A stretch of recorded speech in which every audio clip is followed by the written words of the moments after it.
दहकता ज्वलंत मुद्दा। अरे ऐसी दशा में बड़ा मुश्किल वाला काम कौन सा है? अमेरिका का मतलब यहाँ पे यूनाइटेड स्टेट ऑफ अमेरिका से है। H1B वीजा अवश्य सुरक्षित कर देंगे। अनुमति पत्र होता है, एग्रीमेंट लेटर होता है, उसको फॉर्म नंबर 129 फिलअप करना होता है। देखिए बहुत तेजी से पॉपुलर हो गया, तकनीकी दक्षता को लेकर के चला और ट्रैक्शन का विषय बन गया। विरोध होना प्रारंभ हुआ हर महीने, ध्यान रखना। और इस मुद्दे को पकड़ लिया किसने? डोनाल्ड ट्रंप ने। $1 लाख 17 सितंबर की रात को कर दिया। 88 लाख रुपए का भुगतान एक मुश्त करना पड़ेगा, यही तो मुद्दा था। हेलो दोस्तों, क्लाइमेक्स क्लासेस में आप सभी का हार्दिक स्वागत है। इन दिनों एक दहकता ज्वलंत मुद्दा आप सबके सामने घूम रहा है, आप सभी इस शब्द को सुन रहे हैं। जी हाँ दोस्तों, इन दिनों चर्चा के केंद्र में आ गया है H1B वीजा। तो क्या है ये H1B वीजा? आइए इसके रहस्यों के बारे में बात करते हैं। दोस्तों आपको बता दें, H1B वीजा जो है ये अमेरिका के द्वारा विदेशी नागरिकों को अमेरिका में काम करने के संबंध में एक तरीके का अनुमति पत्र होता है, एग्रीमेंट लेटर होता है, जो कि एग्रीमेंट लेटर 129 पैरा के तहत ये दिया जाता है। हालांकि इसका जो नियम बनाया गया अमेरिका में, इसका नियम अगर देखें तो immigration and nationality act 101A15H के तहत इसका निर्माण किया गया है। इस एक्ट के तहत विदेशियों को, मतलब अमेरिका में काम करने जो जाना चाहता है, उसको फॉर्म नंबर 129 फिलअप करना होता है और फिर उसके बाद अमेरिकी सरकार उस पर विचार करती है कि इनको अमेरिका में काम करने की अनुमति दी जाए या ना। अमेरिका का मतलब यहाँ पे यूनाइटेड स्टेट ऑफ अमेरिका से है।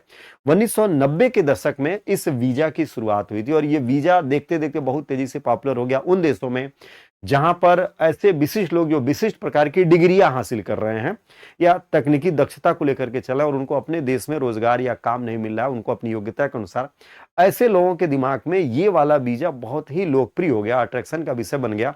और ये दौर रहा कुछ दौर में, चाहे भारत हो, चाइना हो, पाकिस्तान हो, बांग्लादेश हो, इन सब देशों से बहुत ढेर सारे ऐसे युवा, ऐसे नागरिक तेजी से पलायन करके अमेरिका में गए और इस वीजा को लेकर के अपना काम करना शुरू किए, क्योंकि इसमें नियम यही बनाया गया था कि अगर अमेरिका में आप काम करना चाहते हैं, जिस विषय में आप काम करना चाहते हैं उस विषय में कम से कम आपके पास ग्रेजुएशन की डिग्री हो या उसमें आपका स्पेशलाइजेशन हो, कार्य का एक बड़ा अनुभव हो, उसको लेकर के आए। यहाँ पे काम करने के तात्पर्य में कुछ विषयों को गिनाया गया, जैसे IT सेक्टर में काम करना हो, इंजीनियरिंग सेक्टर में काम करना हो, मेडिकल में काम करना हो या एजुकेशन सेक्टर में काम करना, मैनेजमेंट सेक्टर में काम करना, IT में काम कर रहे हैं, हेल्थ सेक्टर में काम कर रहे हैं, इंफॉर्मेशन में काम कर रहे हैं, सर्विस सेक्टर में काम कर रहे हैं। ऐसे कार्यों में स्पेशलाइजेशन को लेकर के अगर कोई विदेशी अमेरिका में काम करने का इच्छुक है तो उसे कुछ शुल्क जमा करके 1 साल कार्य करने की अनुमति मिल जाती थी और फिर वहीं पे रहते हुए वो चाहे तो फिर से उसको अप टू डेट करा सकता है, फिर से वो क्या चाहे तो अप टू डेट करा सकता है। हालांकि ये अप टू डेट फिर से कराने का उसी देश में रहते हुए ये नियम 2017 में बनाया गया था। उसके बाद अमेरिका में अगर आप रह रहे हैं और आपकी वैलिडिटी खत्म हो रही तो वहीं पर उसको क्या कर सकते थे, अप टू डेट करवा सकते थे। तो इसके बाद जब अमेरिका में ये वीजा तेजी से लोकप्रिय हुआ तो प्रॉब्लम ये होने लगी कि जो विदेशी लोग अमेरिका में जाकर के काम करते थे वो कम पैसे में काम करना शुरू कर दिए। ऐसे समय अमेरिका के जो मूल निवासी थे, यानी अमेरिका के जो रहने वाले लोग थे, उन लोगों में बेरोजगारी का स्तर बढ़ने लगा, क्योंकि वो लोग जो काम करते थे उसके लिए हाई पेमेंट लेते थे। ऐसे समय उन्हीं काम को लो पेमेंट में करने के लिए भारत से, चाइना से, पाकिस्तान से, बांग्लादेश से, बाकी अन्य देशों से नागरिक वहां पे अवेलेबल होने लगे और देखते देखते अमेरिका में बेरोजगारी का लेवल बढ़ने लगा। इसको लेकर के 2010 में विरोध होना प्रारंभ हुआ, लेकिन वहां पे स्थितियों को संभाल लिया गया था। 2017 में इसका व्यापक विरोध दर्ज किया जाने लगा अमेरिकी युवाओं के तहत कि विदेशियों को, खास करके भारतीयों को रोजगार देने के चक्कर में हम अमेरिकी लोग क्या हो जा रहे हैं, बेरोजगार हो जा रहे हैं। और इस मुद्दे को पकड़ लिया किसने? डोनाल्ड ट्रंप ने। और डोनाल्ड ट्रंप ने अपने चुनावी वादों में ये बात फैलाई कि जब हम राष्ट्रपति बनेंगे, सरकार में आएंगे, तो अमेरिकियों के भविष्य को अवश्य सुरक्षित कर देंगे। और उसी भविष्य को सुरक्षित करने का प्रयास डोनाल्ड ट्रंप ने 17 सितंबर की रात को कर दिया। हालांकि 19 सितंबर को इन्होंने इस पर डिक्लेयर कर दिया कि अब अमेरिका में H1B वीजा पे काम करने वाले अप्रवासी नागरिकों को $1 लाख सालाना देना पड़ेगा जिस पे वो काम करेंगे। और ये $1 लाख सालाना, ये बहुत बड़ी रकम बन गई। अगर भारतीय मुद्रा में अगर आप देखोगे तो लगभग 88 से लेकर 90 लाख के बीच का ये अमाउंट होता है। यानी अगर कोई भारतीय अमेरिका में अब काम करता है तो उसको हर महीने 8 से 9 लाख रुपए अमेरिकी सरकार को देना पड़ेगा, हर महीने। ध्यान रखना, पूरे साल का 88 लाख या 90 लाख रुपए जो हो रहा है, इस तरीके से अमाउंट बढ़ जाएगा। अब सोचो भारतीयों के लिए ये मुश्किल वहां पे क्या है, खतरनाक हो गई। अब डोनाल्ड ट्रंप ने ये जो अनाउंसमेंट किया 19 सितंबर को, और उसमें उन्होंने कहा कि जो लोग अमेरिका से बाहर चले गए हैं उनको 21 सितंबर तक रिपोर्ट करनी है अमेरिका के अंदर। अगर वो 21 सितंबर तक नहीं आते हैं तो प्रवेश करने से पहले $1 लाख जमा कराएंगे, तभी जाके एंट्री होगी। मजेदार बात और गंभीर बात, दुखद बात ये हुई, बहुत ढेर सारे भारतीय जो अमेरिका में H1B वीजा लेकर के रह रहे थे, इस दौरान वो छुट्टी मनाने के लिए हिंदुस्तान चले आए थे, भारत चले आए थे, क्योंकि भारत में त्योहारों का दौर शुरू हो रहा है। नवरात्रि का पर्व है, दशहरा का पर्व है, दिवाली का पर्व है। वे सब लोग नवरात्रि, दिवाली, दशहरा मनाने के लिए हिंदुस्तान आ गए। अब 2 दिन में अगर अमेरिका में नहीं जाएंगे तो अमेरिका में जाने के लिए अब उनको क्या है, 88 लाख रुपए का भुगतान एक मुश्त करना पड़ेगा, तब जाके उनकी एंट्री होगी। अब जो लोग यहाँ आके फंस गए, अब वो अमेरिका जा पाएंगे कि नहीं जा पाएंगे, इसमें बड़ा मुश्किल हो गया उनके लिए। और जो लोग अमेरिका में रह रहे हैं उनके सामने एक नया चैलेंज है, वो 88 लाख रुपया यानी $1 करोड़ कहाँ से देंगे। नहीं दे पाएंगे तो उनको फिर क्या करना पड़ेगा, अमेरिका छोड़ना पड़ जाएगा। अब कुछ लोग कहेंगे कि अरे ऐसी दशा में बड़ा मुश्किल वाला काम कौन सा है, जो भारतीय वहां काम कर रहे हैं वो अपनी फीस बढ़ा दें। यही तो मुद्दा था। जैसे ही भारतीय अपनी फीस वहां पे बढ़ाएंगे, ऐसे दशा में अमेरिकी की जो कंपनियां हैं, जो कारपोरेट सेक्टर है, जो भारतीयों को काम देते हैं, अब वो विचार करने लगेंगे, अगर इसी फीस पे हमें किसी विदेशी को रखना है तो हम क्यों ना अमेरिकी को ही रख दें, क्या क्यों ना अमेरिकी को ही रख दें।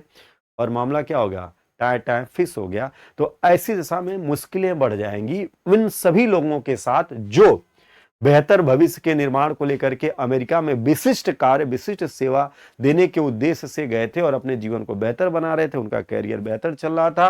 वास्तुकला, इंजीनियरिंग, गणित, विज्ञान, चित्रकला, स्वास्थ्य, शिक्षा, व्यवसाय, कानून, धर्मशास्त्र, कला, ये कुछ विषय हैं। इसके अलावा सर्विस सेक्टर में काम करने वाले लोगों के रोजगार प्रभावित हो जाएंगे। सबसे ज्यादा वे लोग जो अमेजन के साथ जुड़ करके काम कर रहे थे। आपको बता दें, जान के आश्चर्य होगा कि सबसे ज्यादा भारतीय लोग अमेरिका में अमेजन कंपनी के साथ जुड़ करके काम करते हैं, और उनका वेतन वहां पे कोई बहुत ज्यादा नहीं है। क्या बहुत ज्यादा नहीं, बड़ी मुश्किल से एक साल में वहां पे वो 60 से 70 हजार डॉलर ही कमा पाते हैं। $1 लाख का आंकड़ा छूना उनके लिए बड़ा मुश्किल काम है।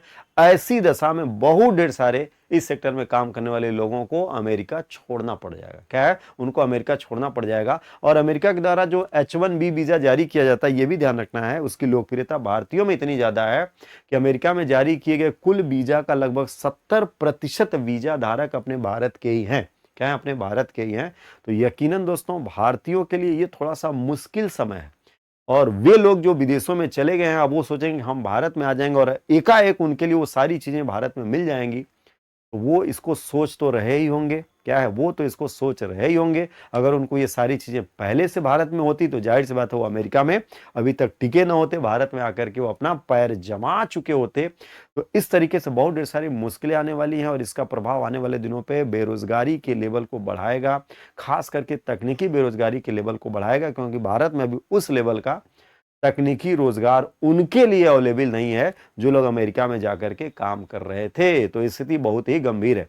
हालांकि स्थिति को 2017 में संभाला जा सकता था, जब प्रधानमंत्री मोदी जी वहां पे दौरे पे गए थे और इस विषय पर वो खुल के बात कर सकते थे, भारतीयों के भविष्य को सुरक्षित करने का, भाई भविष्य में इनके वीजा राशि में बढ़ाने या न बढ़ाने का चर्चा वहीं पर हो गया होता, तो इस पर विशिष्ट तरीके से बात हो गई होती। लेकिन अब स्थिति जो है थोड़ा सा बिगड़ती नजर आ रही है, और ऐसे लोगों के लिए मुश्किलें बढ़ती चलती चली जा रही है। अब आने वाले दिनों में देखना होगा कि भारत के साथ अमेरिका के जो संबंध हैं वो संबंध कैसे आगे की ओर बढ़ेंगे, क्योंकि अमेरिका और वर्तमान भारत सरकार तो भाई दोस्ती का दावा करते हैं। लेकिन अगर ऐसी दोस्ती है भैया, तो ऐसी दोस्ती तो अब क्या ही बताया जाए।